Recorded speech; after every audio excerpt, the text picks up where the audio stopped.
It's the Sunday Chronicle on Stacks 92.1. It's the Sunday Chronicle. We gon' give the news and keep you up to date. From crimes to the politics, you gon' know what's up around your way. We give 2 thumbs up to everyone out here doing their thing. We gon' show man love to all the ones working hard in communities. It's the Sunday Chronicle. Good morning and welcome to the Sunday Chronicle, the show where community knows what community needs. I am Span, the guest host, in for Yanice, who is on vacation, and it is my distinct pleasure to step into her very, very small shoes and I hope I didn't make it sound like she doesn't carry a lot, because she does. But you can't talk about a woman in the terms of big shoes, because then it makes it sound like she has big feet. So I feel like I'm losing already. But whatever, we're going to have some fun here like we always do on the Sunday Chronicle and get a whole bunch of information in your hands, specifically on perhaps putting money, government money.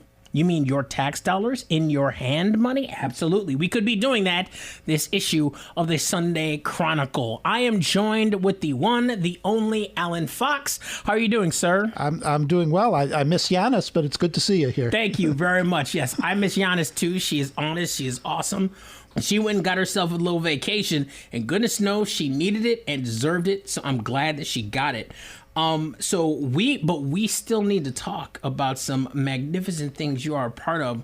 One thing in particular we will get to later, but Mr. Alan Fox, you are a treasurer. Is that correct? I'm the county treasurer for Ingham County, which includes most of Lansing. Okay. Now, the thing about a treasurer, as I knew it as a kid, is the treasurer is the guy who handled all the nickels, dimes, quarters, and pennies, and dollar bills from all the Snickers we sold during lunch in preparation for the pizza party we'd have at the end of the year. Now, I assume that your treasurer job is a little bit more involved. The county makes a little bit more money than just from Snickers bars, but For real, though? But it's the same principle, just more zeros. More than like $90 or $100? Really? The county? But most hours, yeah. I think, okay, good to know.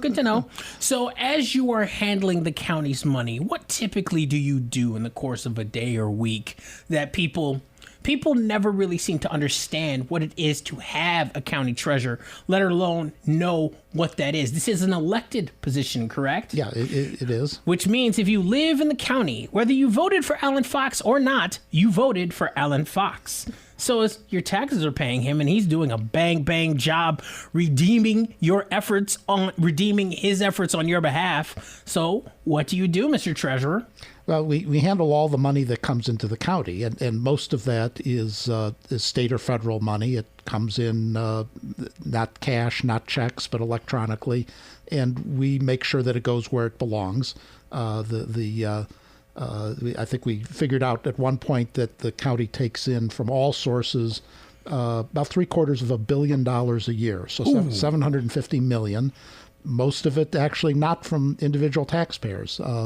We do not do the county budget, however. The County Board of Commissioners does that, and the county treasurer has different roles. So you're in charge of watching over the money, accounting for where the money goes. Do you ever have the ability to specifically say, yes, we can't approve money in this direction, or is that entirely the county board? It's almost entirely the County Board of Commissioners. What the county treasurer does have authority over, 2 things. One is dog licenses, and the other is delinquent property taxes. And that's what brings us into contact with people who are having difficulty financially, is that we are the ones that collect delinquent property taxes. So the city of Lansing sends out a tax bill. They just did. I got mine on July 1st. Everybody else in Lansing and the entire county who owns property. My girl got hers. Yep, everybody got it July 1st. We don't collect that. But if after a year it's not paid, it becomes delinquent, and we collect it. And so we see people with hardship. We see people who need the sort of assistance that we provide. Unfortunately, our end part of the process, if we can't get people to pay, is that we foreclose. And we do not like to foreclose on houses. We spend a lot more money proportionately than most counties on preventing foreclosure. Yeah. Banks love to foreclose because it means they get to buy something back. Well, they already made their money on the product. Now they get to resell it. The county, they're not trying to do that. They're trying to help you keep your home. What ways specifically are you doing that? Now, there is one in particular that is pretty heavy duty and involves federal funds, but we're going to talk about that later in the second half. For now, what types of things you do to help keep people in their homes? Well, what we're doing with the program we're going to talk about later is actually typical of what we do. We fund agencies that provide assistance to people in doing their budgeting, in looking for resources. We even fund legal services. We have funded people to sue us because sometimes that's the only way that we can get a court to agree that something that the law says is not what should happen by matter of justice. Wait. You just said something pretty fantastic. You guys will cover the lawyer fees for someone who's suing you because the treasurer or the office of the treasurer wants to call to attention to state legislature something wrong in the law that's affecting Michiganders, correct? It's always a much more limited case than something like that. But we have to follow the law, and every once in a while, the law is not just. And the only way we can stretch out the meaning of the law, if you will, is to get sued and have a court tell us, don't do that, do something different. And we fund legal services. We don't directly fund any particular suit against us, but legal services has used that funding to sue on behalf of taxpayers who had specific circumstances that the law just did not see. And we will say, you do that, we won't appeal. We know what's right here. We don't. It doesn't go to the legislature. Nobody sees it. It's done very quietly. Right. But that's the only way sometimes that we can give people justice without also violating the law. Why quietly? Why not make a big stink about it? Like make sure it gets in the news or something. Well, it's rarely something that applies to lots of people. And one of the things that happens when something becomes a big stink is that people think that this is something that's more typical than it really is. And so you get lawsuits that take a particular circumstance and it gets blown up to something that gets applied much more broadly than it needs to. And so we try not to get into that situation. We do advocate with the legislature for fairer ways of doing things. We're talking with some people now about some ways to potentially cut the costs of delinquent taxes. I don't want to get into that too much because it's very, very early. But we're required by law to charge a lot of fees. We're required to charge interest rates that made sense at one point, and don't make sense now. Right. And I don't have any discretion over that. I have to do it. I've told people I have to do that because otherwise there's the danger that my friends, my family members, political contributors would come and say, "Take that fee off." You know me, and looking for a hookup, and we can't do that. We don't do that, and I tell people that if I do it for you, I've violated the law. I have to stick with the law. But if the fees are too high, sooner or later the courts are going to catch up with that. How are these rates determined? It's all in state law. And so the state law says that when somebody has delinquent taxes, the first year that the taxes are delinquent, it's a 12% rate of interest. The second year it becomes 18%. Yeah, exactly. And I have to do that. I don't like it. The legislature has to talk about it. And, the legislature has so many issues going on that it's not one of the top 100 hits. So they don't get to it unless it's pointed out to them. This percentage, does this go back to the state? No, it stays with the county. Okay. And that actually gets to answering part of the question. What do we do to help people out? Well, that money, if it's not needed to pay the taxes, goes to, it's called a delinquent tax revolving fund. And different counties do different things with that. In Ingham County, we use as much of that as we can to fund foreclosure prevention.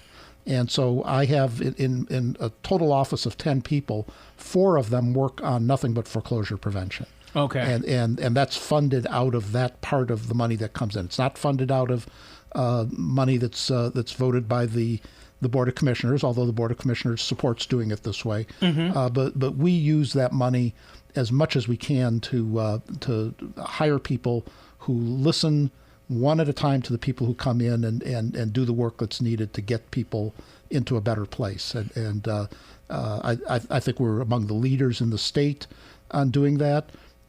We're very fortunate in Ingham County. For all the problems we have, we don't have a very large number, an overwhelming number of people in that kind of danger.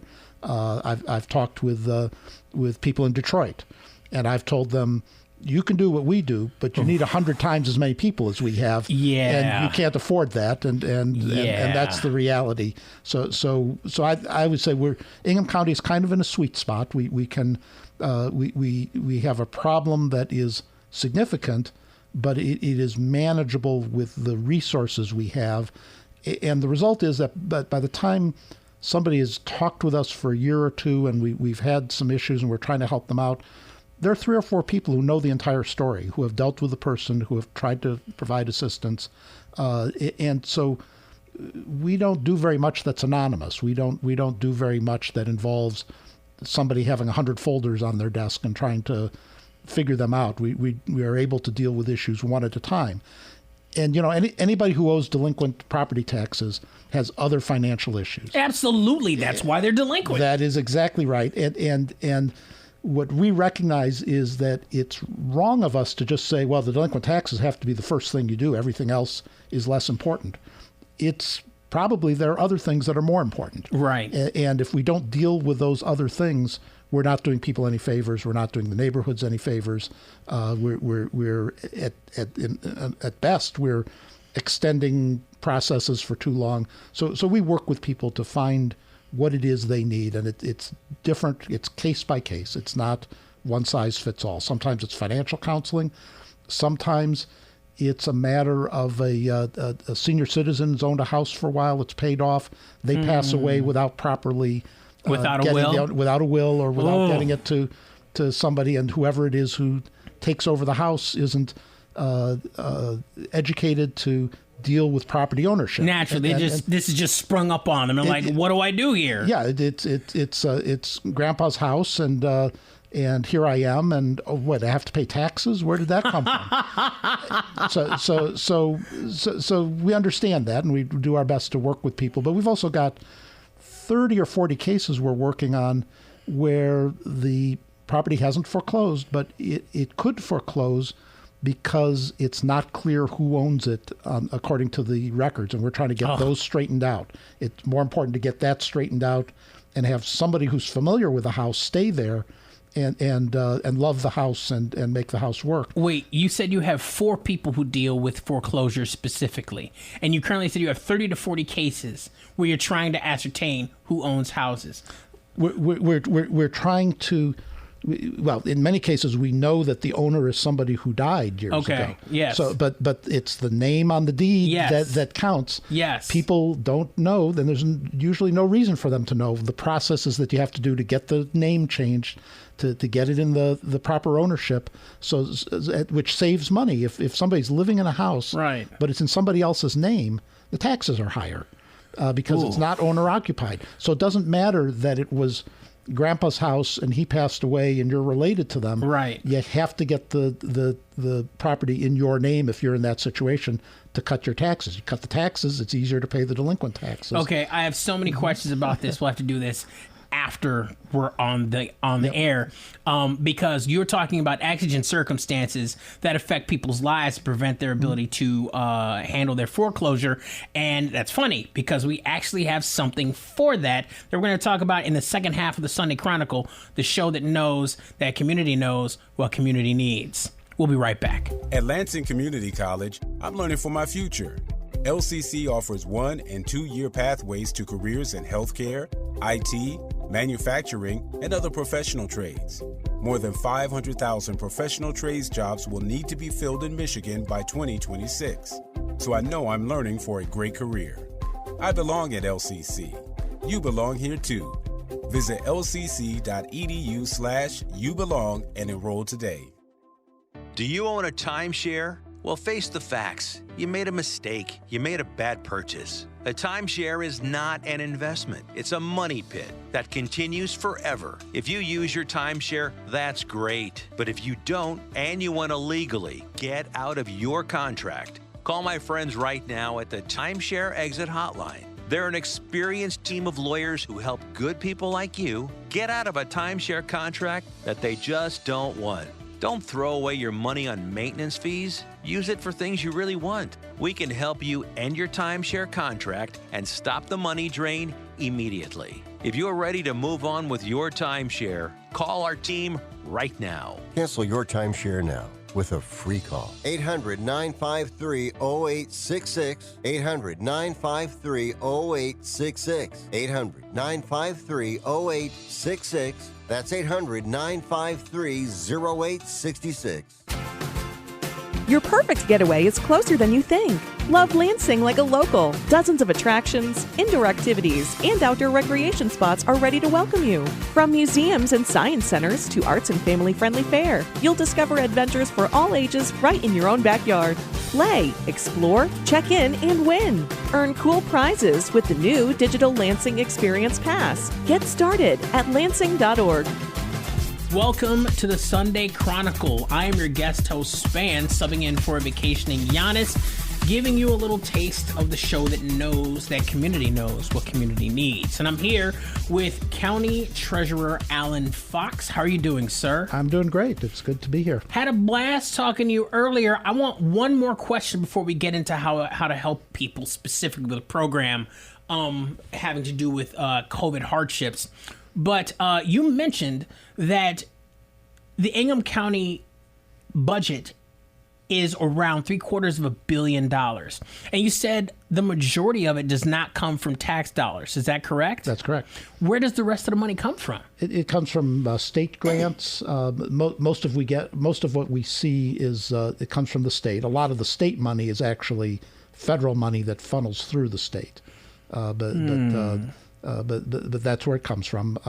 The locally assessed taxes are much less than that. But we also receive money that's included in that we're passing through to other places. So not all of the $750 million that we receive is the county's to spend. Sometimes money's passed through the county, either from a local government headed for the state or the other way around.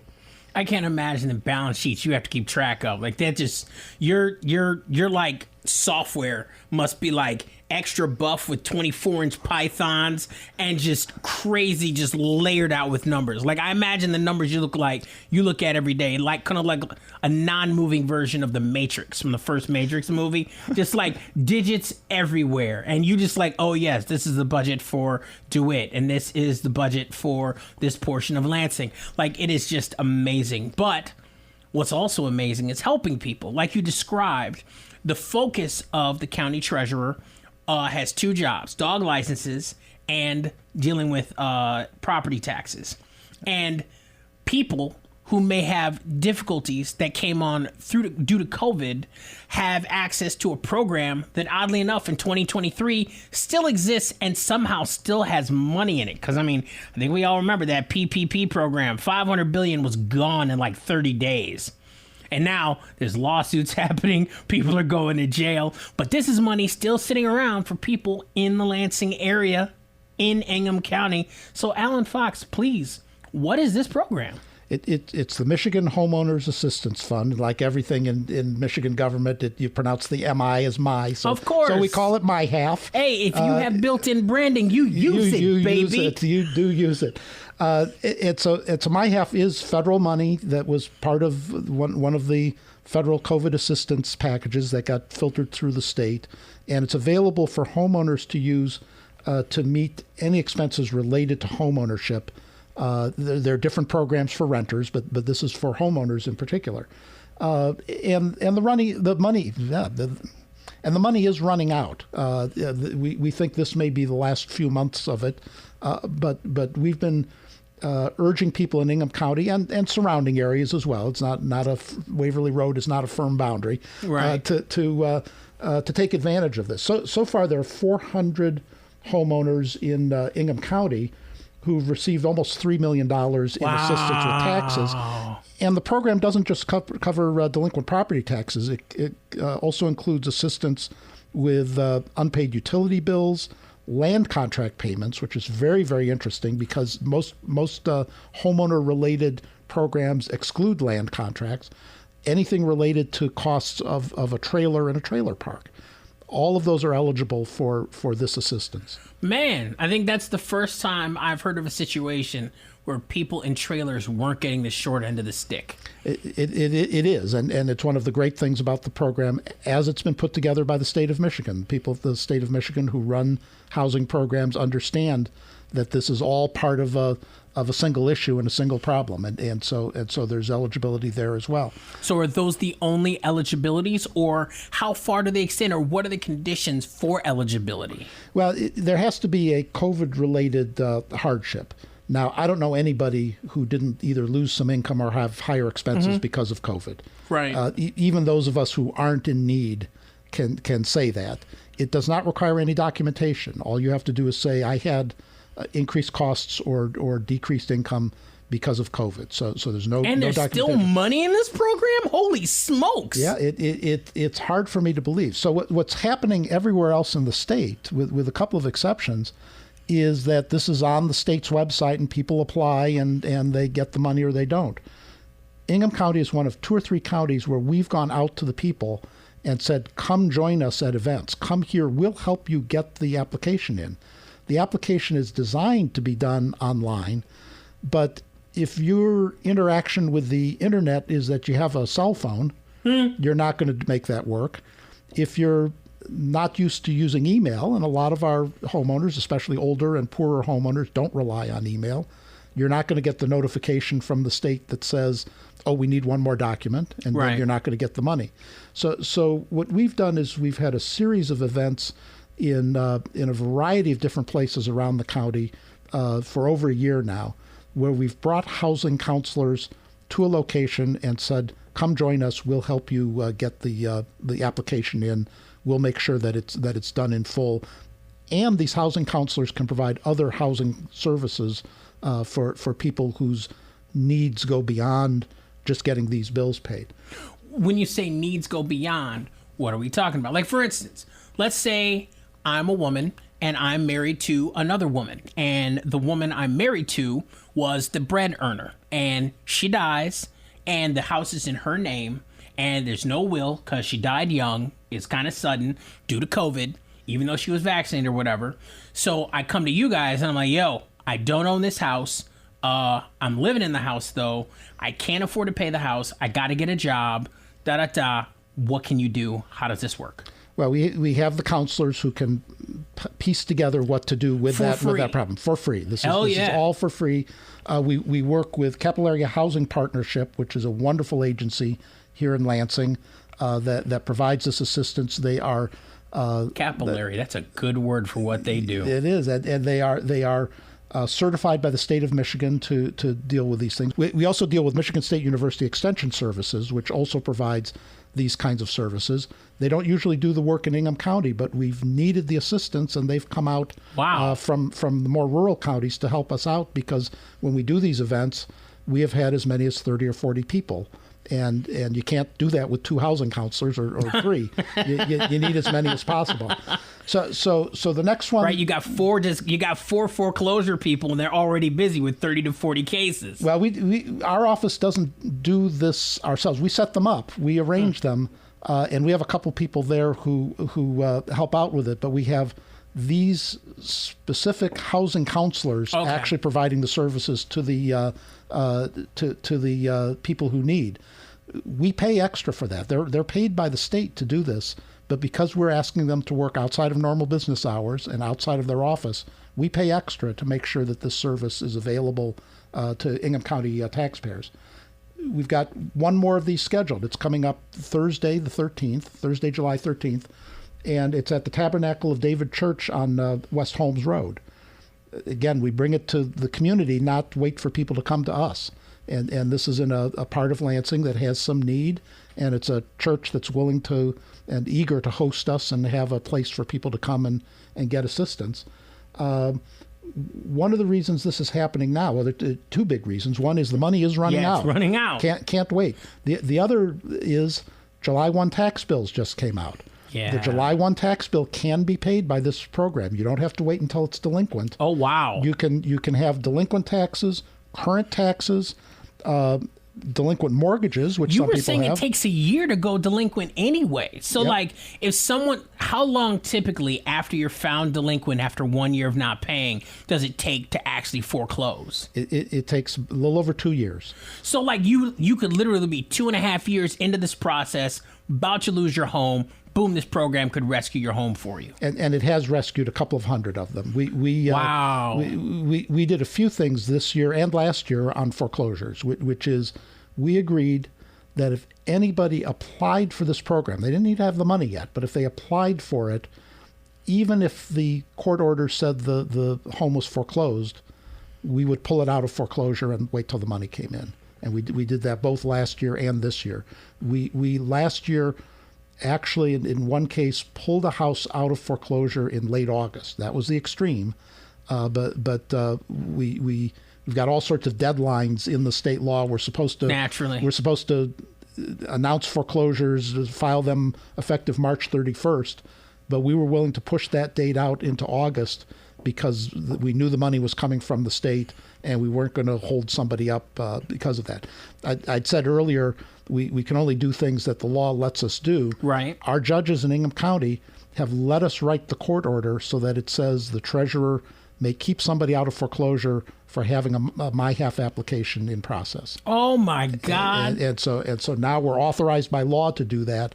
And so the result this year is that we have in 2023 the smallest number of foreclosures in Ingham County history. Man, that is good news. It is great news. It is great news, and I want to talk about that, but I mainly want to get people to Tabernacle of David Church so we can prevent some more foreclosures. So when is this MyHalf event going down? It's Thursday the 13th, this coming Thursday, 2 to 6 p.m. at Tabernacle of David Church. You can do this dropping in, but you can also reserve a time, and I'll read the phone number. Call our office at 517-676-7304. It's 517-676-7304. You can pre-register so you can hold a time slot. You can also get questions answered. Our website has a list of what documentation to bring, which I won't go through here because it's right. It's more of a hassle to do that. I think call us and get that information, yes, and we have people who can help with that. If somehow you have access to the internet, MyHalf, just Google that and Ingham County, and boom, you'll get links.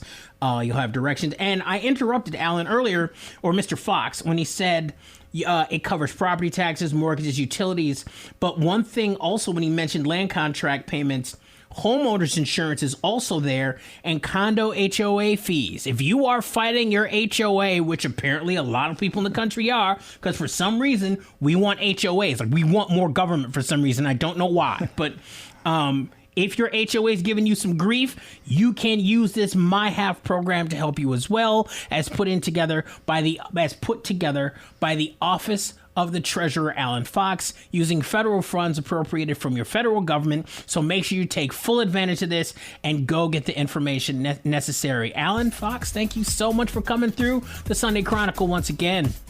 Thank you. This has been great. I hope we'll see some people on Thursday. Yeah, looking forward to your next visit where we save some more lives, all as part of helping the community. Big shout out to Comcast for sponsoring another episode of the Sunday Chronicle, where we all know that community knows what community needs. Thank you, Alan, and thank you, listener. We'll talk to you next Sunday.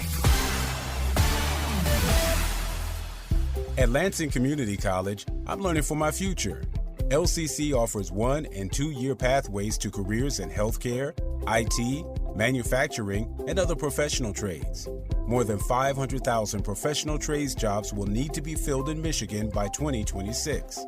So I know I'm learning for a great career. I belong at LCC. You belong here too. Visit lcc.edu/youbelong and enroll today.